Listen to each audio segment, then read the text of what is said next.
Point table पर है RCB का राज। प्लेऑफ की 4 टीमें हुई तय, सिर्फ टॉप 2 की बची है लड़ाई।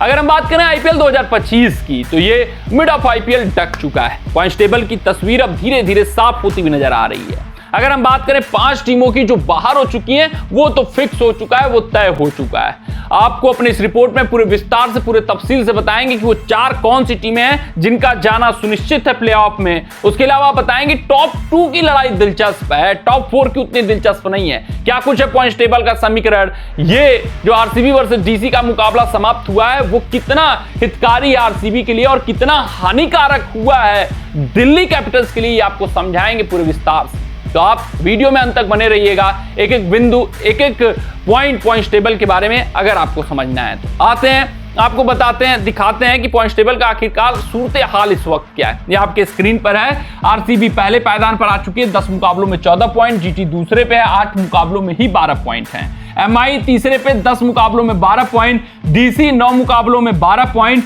पीवीकेएस 9 मुकाबलों में 11 पॉइंट। ये 5 टीमें टॉप 5 लड़ाई में है टॉप 4 के आने के।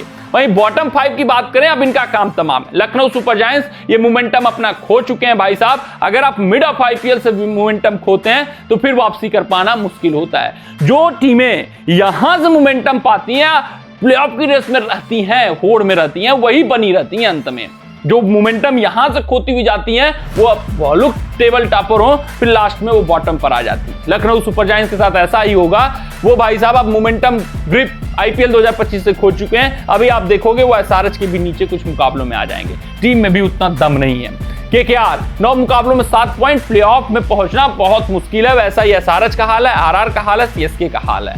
आरआर सीएसके लगभग बाहर हो चुके हैं। एसआरएच केकेआर के लिए मैथमेटिकल कैलकुलेशन है, लाइव है, सिर्फ और सिर्फ आप कह सकते हैं। टीम लूजिंग मोमेंटम पर है केकेआर की। एसआरएच ने जरूर जीता है लेकिन अभी बहुत कमियां और खामियां हैं इस टीम में। तो ये बॉटम 5 की चर्चा हम नहीं करेंगे, टॉप 5 पर आते हैं। अब बात करते हैं 2 टीमों की। बात होगी आरसीबी और एमआई की, उसमें जीटी भी ऐड कर दीजिए। अगर हम बात करें टीम वाइज कि कौन कितना तगड़ा है ऑन द पेपर और जो लय बरकरार है, उस हिसाब से लग रहा है कि आरसीबी और एमआई 2 ऐसी टीमें होंगी जो टॉप 2 में फिनिश करेंगी। टॉप 2 की लड़ाई में 3 टीमें हैं, आरसीबी, जीटी, एमआई। जीटी को एडवांटेज ये है कि 8 ही मुकाबलों में 12 पॉइंट पा चुके हैं, लेकिन थोड़ी सी ऑन द पेपर जीटी की टीम कमजोर है। इनके पास रबाडा नहीं है, क्वेडजे उपलब्ध नहीं है, कुछ लिमिटेशंस इनकी बल्लेबाजी में है, कुछ बल्लेबाजों के ऊपर निर्भरता ज्यादा है, टी20 स्पेशलिस्ट बल्लेबाज नहीं है। तो कहीं ना कहीं ये फंसेंगे, जैसे दिल्ली कैपिटल्स फंस रही है, जैसे लखनऊ सुपर जायंट्स अब फंसती हुई नजर आ रही है, वैसा कुछ हसर हो सकता है। तो ऐसा सिलसिला। लेकिन आरसीबी टीम, इनकी टीम बहुत मजबूत है। वैसा ही मुंबई इंडियंस 5 लगातार मुकाबले जीते हैं क्योंकि इनके पास काबिल बल्लेबाज हैं, काबिल गेंदबाज हैं, ऑलराउंडर्स हैं, काबिल कप्तान हैं। तो आरसीबी और एमआई ऑन द पेपर बहुत मजबूत टीम है। आरसीबी और एमआई विनिंग मोमेंटम पर सवार है। आरसीबी एमआई का प्लेइंग 11 बिल्कुल ही सॉर्ट आउट है। अभी गुजरात टाइटंस का प्लेइंग 11 सॉर्ट आउट नहीं है, तो यहां पर फंस सकता है पेच। लेकिन आरसीबी, जीटी, एमआई ये प्लेऑफ में पहुंचेंगे ही पहुंचेंगे। लड़ाई डीसी और पीवीकेएस में होगी, कौन चौथे पे रहेगा, कौन 5वें पे, ये आप लिख कर ले लीजिए। डीसी अब ये मुकाबला हारी है, अभी और भी हारेंगे क्योंकि इनकी गेंदबाजी में लूप होल है। इनके पास टी नटराजन जो इनके डेथ ओवर स्पेशलिस्ट हैं वो फिट नहीं है। मुकेश कुमार उतने लय में अभी पिछले इस मुकाबले में नहीं दिखे। पिछला मुकाबला जरूर जिताया था लेकिन कमियां हैं मुकेश कुमार में। मिचेल स्टार्क का आपको पता है, कभी ठंडा कभी गर्म दिन रहता है, चलता रहता है। एक ही गेंदबाज है इनके पास जो काबिल दिख रहा है, वो है कुलदीप यादव। हर स्थिति, हर परिस्थिति में वेल सेटल्ड गेंदबाज, वही मोमेंटम भी चेंज कर रहे हैं। तो दिल्ली कैपिटल्स ये टीम फंसेगी किसके साथ? पंजाब किंग्स के खिलाफ, क्योंकि आप देख सकते हैं 9 मुकाबलों में 12 पॉइंट, 9 मुकाबलों में 11 पॉइंट। अगर पिछला मुकाबला पंजाब किंग्स जीती होती तो 9 मुकाबलों में 12 पॉइंट, तो ये बराबरी का मसला आ जाता। आप कहोगे यार डीसी 10 मुकाबलों में 12 पॉइंट, वो पॉइंट मत देखिए। डीसी की टीम देखिए कितनी तगड़ी है। सूर्य कुमार यादव, रोहित शर्मा, रियान रिकिल्टन, विल जैक्स, उसके बाद जाइए नमन धीर 8वें नंबर पर बल्लेबाजी कर रहे हैं। तिलक वर्मा, हार्दिक पांड्या, गेंदबाजी में जसप्रीत बुमराह जैसा गेंदबाज, वैसा ही कुछ आरसीबी के पास है, जॉस हेजलवुड जैसा गेंदबाज।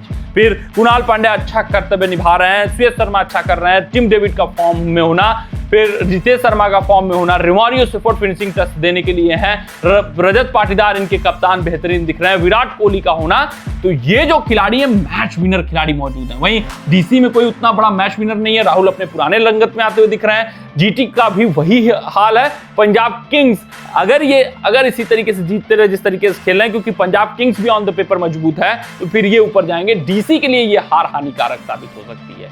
डीसी जो अपने कोटला मैदान पर हार रही है मुकाबले दर मुकाबले, वहां पर वे कोड नहीं कर पा रहे हैं कि किस तरीके से हम डिकोड नहीं कर पा रहे हैं किस तरीके से जीते, ये इनके लिए परेशानी और समस्या का विषय हो सकता है। तो मेरे लिए टॉप 4 टीमें आरसीबी, सेकंड पे एमआई, तीसरे पे जीटी और चौथे पे पीवीके। डीसी का बाहर होना तय हो सकता है, डीसी बाहर जा सकती है सनक्रेट से। कमेंट सेक्शन में कमेंट करके बताइएगा आप क्या लगता है कौन सी टॉप 4 टीमें होंगी, 14 पॉइंटों पर क्वालिफिकेशन होगा या फिर 16। ऐसा देखकर लग रहा है कि ये क्वालिफिकेशन 16 पॉइंटों पे जा सकता है, 18 पे फिक्स क्वालिफिकेशन होगा। जिस तरीके से टॉप 4 टीमें लड़ाई लड़ रही हैं और जिस तरीके से ये बॉटम की 5 टीमें हथियार डाल रही हैं, अगर इस तरीके से हथियार डालती गई तो फिर 16 पे भी आप क्वालिफिकेशन देख सकते हो। कमेंट सेक्शन में कमेंट करके बताइएगा कि आपको क्या कुछ लगता है, किस तरीके से ये क्वालिफिकेशन जाएगा। टॉप 5 में लड़ाई है जिसमें डीसी अब नीचे आएगी, पीवीके ऊपर जाएगी, आरसीबी और एमआई टॉप 2 फिनिश करने वाली। कमेंट सेक्शन में कमेंट करके अपना राय बताइएगा। मिलते हैं आपसे अगली रिपोर्ट में, तब तक अपना ध्यान दें, सुरक्षित रहें, स्वस्थ रहें, मस्त रहें। जय हिंद, जय भारत।